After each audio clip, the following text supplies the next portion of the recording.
theoretical question. Figure shows the variation of stopping potential with the frequency for two photosensitive material M1 and M2.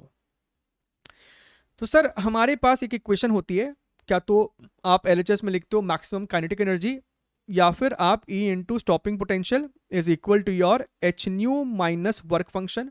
तो stopping potential is equal to your H by e mu minus work function by e. सही बात है sir. अच्छा, तो sir यहीं से हमको दिख रहा है कि स्टॉपिंग पोटेंशियल वर्सेस फ्रीक्वेंसी का जो ग्राफ होगा वो एक स्ट्रेट लाइन ग्राफ होगा, है ना, लीनियर ग्राफ है आपको ये.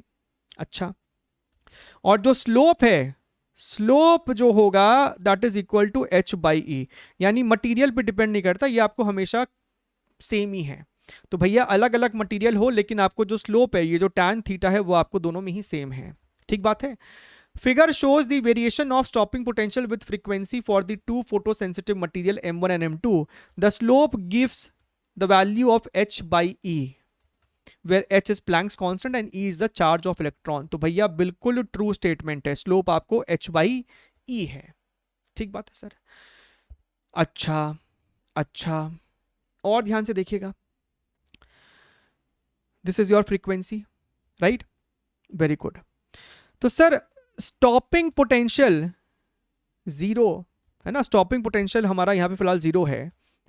अगर तुम V को जीरो कर दो तो तुम्हारा जो फ्रीक्वेंसी होगा that is equal to your H upon phi.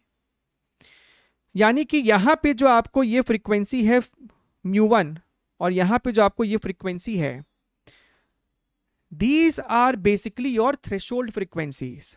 जब तुम V0 को ही जीरो कर देते हो तो तुम्हारा phi is equal to H into nu आ जाता है. तो यहां से जो तुमको फ्रीक्वेंसी मिल रहा है वो बेसिकली थ्रेशोल्ड फ्रीक्वेंसी मिल रहा है. ठीक बात है.